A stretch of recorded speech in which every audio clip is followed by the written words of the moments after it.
बिहार चुनाव से पहले लालू परिवार को एक बहुत बड़ा झटका लग गया है। अगली बार तेजस्वी चुनाव लड़ने की हिम्मत भी नहीं कर पाए कि हम लोग हमेशा से लड़ते आए हैं और आगे भी लड़ेंगे और तूफानों से लड़ने में मजा ही कुछ और है। बिहार का विधानसभा चुनाव भारतीय जनता पार्टी की राजनीति के लिए कितनी अहमियत रखता है, इसे इस बात से समझें कि एसआईआर से लेकर के कई प्रक्रियाएं तो बिहार पर प्रयोग के रूप में थोपी गई थी और गृह मंत्री अमित शाह ने कुछ दिन पहले बिहार में जाकर कहा था तेजस्वी और लालू परिवार को चुनाव लड़ने लायक नहीं छोड़ेंगे कि अगली बार तेजस्वी चुनाव लड़ने की हिम्मत भी नहीं कर पाएंगे। और आज कोर्ट की तरफ से यह बताया गया कि लालू परिवार पर आरोप साबित होते हैं, सीबीआई ने सबूत दे दिए हैं, यानी अब मुकदमा चलेगा। अगर आप अपनी गलती नहीं मान रहे हैं तो मुकदमा चलेगा, जेल हो सकती है। और ठीक चुनाव के चंद रोज पहले चरण का नामांकन शुरू हो चुका है और नवंबर महीने में 14 नवंबर तक सब कुछ हो जाना है बिहार में। और उसी बीच कोर्ट इतना बड़ा फैसला ले रहा है, यह सामान्य नहीं है। और अगर आपको अमित शाह का बयान सुनने के बाद भी यह सामान्य लगता है तो थैंक यू आपको, आप बीजेपी के नए भारत के लिए बिल्कुल तैयार हैं।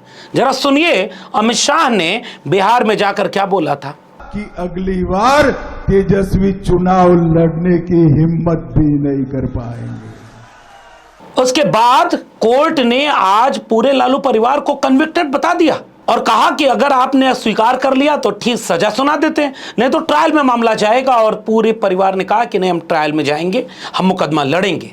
और इसी तेवर को दिखाते हुए तेजस्वी यादव ने मीडिया से बातचीत में क्या बोला, सुनिएगा। केस जो है हम लोग आगे लड़ेंगे और आप सब लोग जानते हैं कि भाई हम तो पहले कई दिनों से कह रहे थे कि अब चुनाव आया है तो इस तरह की चीज़ें होंगी, लेकिन फिर भी न्यायालय का हम लोग सम्मान करते हुए हम बस इतना ही कहना चाहते हैं कि हम लोग हमेशा से लड़ते आए हैं और आगे भी लड़ेंगे और तूफानों से लड़ने में मजा ही कुछ और है।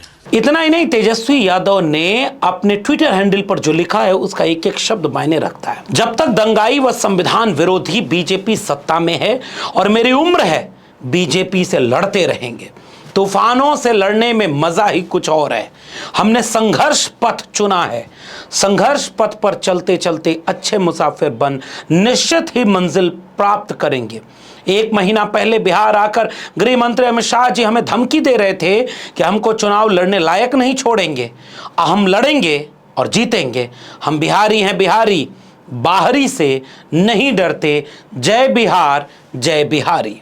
अब इसके बाद जरा गौर से समझिए कि यह पूरा मामला क्या है और इसका राजनीतिक निहितार्थ क्या है। सबसे पहला सवाल, क्या आपको अभी भी लगता है कि न्यायपालिकाएं बिल्कुल तटस्थ, निरपेक्ष और सबूतों के बुनियाद पर काम कर रही हैं? अरविंद केजरीवाल मुख्यमंत्री रहते जेल भेजे गए, हेमंत सोरेन मुख्यमंत्री रहते जेल भेजे गए, विपक्ष के सारे नेताओं पर कोर्ट के फैसले अलग रहते हैं। महाराष्ट्र में एक पार्टी को दो लोगों ने तोड़ दिया, कोर्ट का पूरा फैसला उस व्यक्ति के पक्ष में गया जो बीजेपी के साथ चला गया है। बीजेपी के साथ सरकार में और पार्टी में शामिल लोगों के ईडी, सीबीआई चार्जशीट अभी तक कागज ही पूरे नहीं हो पा रहे, मामला चल रहा है। जैसे उमर खालिद को 5 साल हो गया और अभी तक न जमानत मिली न आरोप साबित हो रहे, बस 5 साल से वो जेल में है। विपक्ष के सारे नेताओं पर ईडी, सीबीआई और इस तरह के मामले बड़ी तेजी से चलते हैं। और लेकिन उसी एनडीए के ऊपर जब आरोप लगता है, मिसाल के तौर पर बिहार में तो लोग कह रहे हैं कि प्रशांत किशोर को इतना मीडिया कवरेज मिल रहा है, सब कुछ मिल रहा है, ये मोदी जी के साथ काम कर चुके हैं और अब मोदी जी से अलग होकर के मोदी जी के लिए काम कर रहे हैं। लेकिन उसी प्रशांत किशोर ने किनके ऊपर आरोप लगाए बिहार में? अशोक चौधरी जो नीतीश सरकार में ग्रामीण कार्य मंत्री हैं, उनके परिवार के ऊपर 12 मई 2022 से लेकर 18 जुलाई 2022 तक तकरीबन 23 कट्ठा जमीन पटना के विक्रम में खरीदी बेटी शांभवी के नाम पर 34 लाख में उस जमीन को ट्रांसफर कर दिया। योगेंद्र के खाते में केवल 10 लाख भेजा गया। सबूत है, एक एक चीज का सबूत है। लेकिन 200 करोड़ के इस जमीन घोटाले पर क्या अशोक चौधरी के खिलाफ कुछ हुआ? एक जमाने में नीतीश कुमार अपने 6 मंत्रियों का इस्तीफा ले चुके थे। पिछली बार जब महागठबंधन की सरकार में शामिल थे तो उन्होंने जब गठबंधन तोड़ा था 2015 वाला, 17 में तोड़ा था, तो ये कहा था कि लालू परिवार के ऊपर बड़े गंभीर आरोप लग गए, ये जवाब नहीं दे पा रहे, इसलिए हम इनसे अलग हो गए। वही नीतीश कुमार या तो राजनीतिक रूप से अब निष्क्रिय हो चुके हैं, स्वास्थ्य साथ नहीं दे रहा, या राजनीतिक रूप से उनकी पार्टी को बीजेपी ने कैप्चर कर लिया है। और आज डिप्टी सीएम से लेकर के सम्राट चौधरी जो डिप्टी सीएम है बीजेपी के, कितना आरोप लग गया, हत्या से लेकर के फर्जी दावा और सर्टिफिकेट में फर्जी आंकड़े देने का। और बीजेपी की तरफ से वो डिप्टी सीएम है, नीतीश कुमार ने एक बार कुछ नहीं किया। और सुनिए, मंगल पांडे 53 साल उम्र है, बीजेपी के पार्टी से हैं और पॉलिटिकल करियर ये है कि फिलहाल नीतीश कुमार की सरकार में स्वास्थ्य मंत्री हैं। और मंगल पांडे के ऊपर पत्नी के खाते में 2.12 करोड़ रुपए आने का आरोप लगा और आज तक नीतीश सरकार में मंत्री हैं। संजय जायसवाल फर्जी बिल बनाकर पेट्रोल चोरी का आरोप लगा और कई आरोप लगे। दिलीप जायसवाल मेडिकल कॉलेज हड़पने का आरोप लगा, बिहार के बीजेपी अध्यक्ष हैं। इन तमाम नेताओं से जो बीजेपी और जेडीयू से हैं, एक के ऊपर कोई कार्रवाई नहीं हुई, एक के ऊपर कोई कोर्ट ने भी स्वतः संज्ञान नहीं लिया। सब अब अच्छे से चल रहा है, जैसे एसआईआर में सब अच्छे से चल रहा है, वैसे ही मीडिया ये दिखाएगी कि बीजेपी और जेडीयू में सब अच्छे से चल रहा है। चोर कौन है, घोटालेबाज कौन है, भ्रष्टाचारी कौन है? लालू परिवार। और आरजेडी की तरफ से कोर्ट ने अब वह आधार दे दिया है। आप सोचिएगा, 1 महीने की पूरी चुनावी प्रक्रिया बिहार में बची है। बिहार में अब जैसे ही बीजेपी और जेडीयू रैली करना शुरू करेंगे तो अब तक वो कहेंगे कि जो लालू परिवार कहता था कि मामला अदालत में है, हमने गलती नहीं किया है। इस आज के कोर्ट के फैसले को आधार बना करके यही भाजपा और यही भाजपा के टीवी चैनल, नीतीश कुमार और बीजेपी के लिए काम करने वाले सोशल मीडिया ट्रोलर, वो ये कहेंगे कि पूरा परिवार तो कन्विक्टेड है, पूरा परिवार पर आरोप लग चुके हैं, साबित हो गया। ट्रायल में जाएंगे, कौन क्या होगा, सजा कब मिलेगी, कोई इस पेचीदगी में नहीं जाएगा। और आम बिहारियों के लिए एक नैरेटिव चला दिया जाएगा कि ये भ्रष्टाचारी हैं, इनको वोट मत देना। लेकिन बीजेपी के नेता डिप्टी सीएम तक हो, नीतीश कुमार के मंत्री तक हो, इतने बड़े बड़े भ्रष्टाचार के सबूत सामने रख दिए गए, न तो कोई ढंग से खंडन कर पाया, न तो किसी कोर्ट ने स्वतः संज्ञान लिया, न तो नीतीश कुमार में वो नैतिक साहस बचाए कि इन मंत्रियों से इस्तीफा मांग लिया, गठबंधन तोड़ लें, जैसे उन्होंने तेजस्वी यादव से गठबंधन तोड़ लिया था, ये कहते हुए कि इनके ऊपर आरोप लगा और ये जवाब नहीं दे पा रहे। तो क्या सम्राट चौधरी जवाब दे पाए?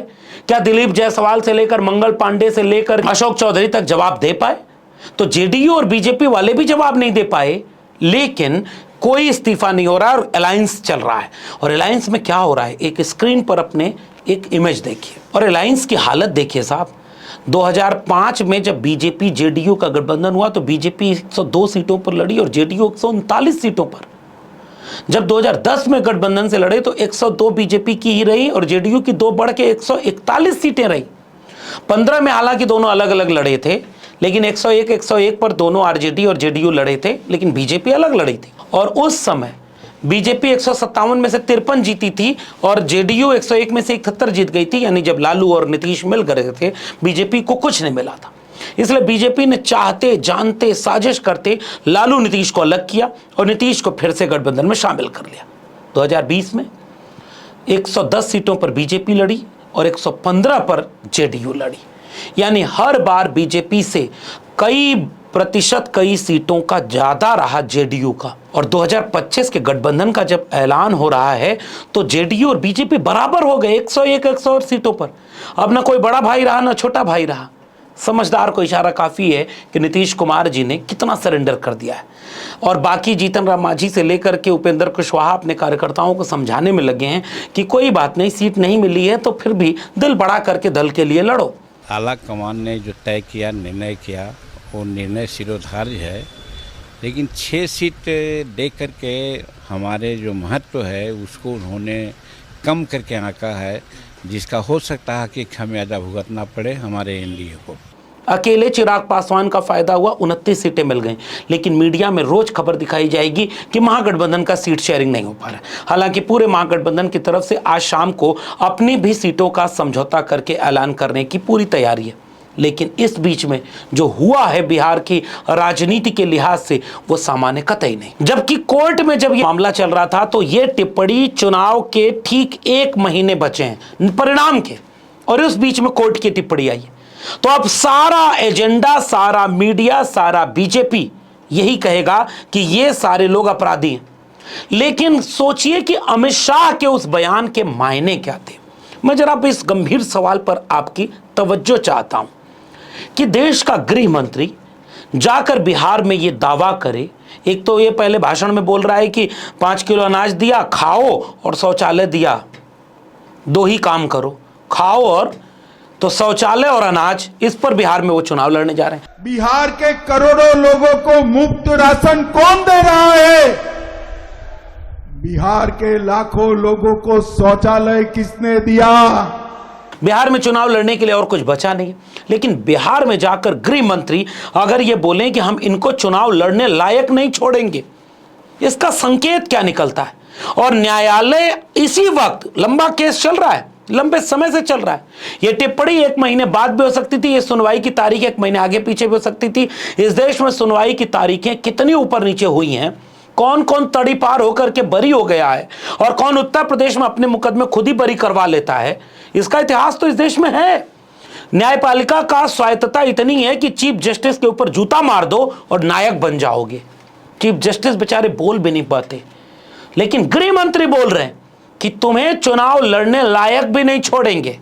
और वही काम किया कि ये जो टिप्पणी कोर्ट की आई है, सबको विलन बना दो, पूरा लालू परिवार विलन हो गया।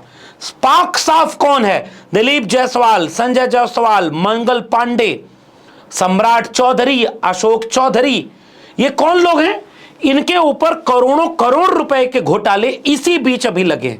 कोई कोर्ट का मामला नहीं, कोई मीडिया ट्रायल नहीं, कोई नीतीश कुमार सरकार इस्तीफा नहीं ले रही किसी से। सब अच्छा है क्योंकि वो अमित शाह के नेतृत्व में चल रहा है, और सब इधर भ्रष्टाचार के नेवज में सब गड़बड़ है क्योंकि लालू परिवार है। नीतीश कुमार जी अगर पूरी चेतना में आज होते तो मुझे यकीन है कि उन्हें यह अच्छा नहीं लगता। आरएसएस बीजेपी से समझौता न करने की इतनी बड़ी कीमत, इस देश में भ्रष्टाचारी बीजेपी ज्वाइन करके आज डिप्टी सीएम से लेकर के सीएम बने हुए हैं। इस देश में भ्रष्टाचारी आरोपी, पता नहीं किस किस मुकदमे के आरोपी, सजा याफ्ता, फाइल बंद हो गई सबकी। लेकिन उसी देश में लालू प्रसाद सबसे बड़े आरोपी, क्योंकि उन्होंने आरएसएस से समझौता नहीं किया। नीतीश जी, अगर आप तक ये बात पहुंचेगी तो आप भी सोचेंगे कि आप तो उस समाजवादी पाठशाला से निकले थे जो सांप्रदायिकता के सामने कभी झुका नहीं। हम लोग हमेशा आपका सम्मान करते हैं, लेकिन आप ये जो देख रहे हैं, या तो आप कुछ करने लायक नहीं बचे, या आपको भीतर से कमजोर कर दिया गया है, क्योंकि आपके दल को पूरी तरह से बीजेपी ने अपने कब्जे में ले लिया है। वरना ये देखकर आपको भी अच्छा नहीं लगता कि चुनाव तो चुनाव की तरह लड़ा जाना चाहिए। उस चुनाव को लड़ने के लिए इतना कुछ कर लिया जाए, इतनी हड़बड़ी में एसआईआर कर लिया जाए, इतनी हड़बड़ी में कोर्ट की टिप्पणी आ जाए, इतनी हड़बड़ी में पूरा मीडिया ये दिखाने लगे, अचानक से प्रशांत किशोर आ जाएं, पता नहीं क्या क्या बिहार में हो रहा है। और एसआईआर के नाम पर एक छोटी सी टिप्पणी योगेंद्र यादव ने कल की है। जरा इस टिप्पणी को सुनिएगा, तब आपको समझ में आएगा कि एसआईआर की आड़ में भी बीजेपी क्या खेल खेल रही है। बिहार का विधानसभा चुनाव जीतने के लिए आंख खुली की खुली रह जाएगी। सुनिए योगेंद्र यादव को। आज एक खुलासा करने वाला हूं। ये वो दस्तावेज है जिसे चुनाव आयोग 3 महीने से छुपा रहा है। यानी कि 2003 में बिहार में जो इंटेंसिव रिवीजन हुआ था उसकी गाइडलाइन है। याद रखिए, चुनाव आयोग हमेशा कहता रहा है कि हम तो वही कर रहे हैं जो 2003 में हुआ था, और हम कह रहे हैं कि अच्छा बताइए 2003 में क्या किया था। चुनाव आयोग ने फाइल नहीं दी, आरटीआई में मांगा गया, उसका जवाब नहीं दिया। पत्रकारों ने पूछा तो कहा कि फाइल गुम हो गई है। तो साहब हमने फाइल निकाल ली, और अब समझ आ गया कि क्यों चुनाव आयोग इसको दबा के बैठा हुआ था। क्योंकि ये जो गाइडलाइंस हैं ये चुनाव आयोग के एक एक दावे का खंडन करती हैं। चुनाव आयोग 3 बड़े झूठ बोल रहा है।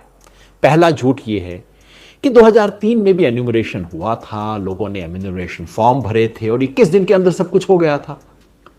अब गाइडलाइन बताती है कि 2003 में कोई एन्यूमरेशन फॉर्म भरा ही नहीं गया था, कोई लोगों को डेडलाइन नहीं दी गई थी। एन्यूमरेटर यानी कि जिसे आज BLO कहते हैं, उसको कहा गया था कि तुम घर घर जाओ और ये फॉर्म भरो, पुरानी वोटर लिस्ट में कोई भी संशोधन है उसको करो और आखिर में head of the house hold के सिग्नेचर करवा लो। नंबर 2, चुनाव आयोग कहता है कि 2003 में तो सिर्फ 4 दस्तावेज का लोगों को ऑप्शन था, अब तो देखिए हमने 11 का ऑप्शन दे दिया है। हकीकत जो पता लगी पढ़ने के बाद वो ये कि 2003 में दस्तावेज मांगे ही नहीं गए थे। दस्तावेज केवल उन लोगों से मांगे गए थे जिनके बारे में शक था कि वो अपनी आयु ठीक नहीं बता रहे हैं या अपना ऑर्डिनरी रेजिडेंस गलत बता रहे हैं, और किसी से कोई दस्तावेज नहीं मांगा गया था। नंबर 3, चुनाव आयोग कहता है कि जो 2003 की लिस्ट में थे उनकी तो नागरिकता की जांच हो चुकी है, बाकी लोग दस्तावेज दें।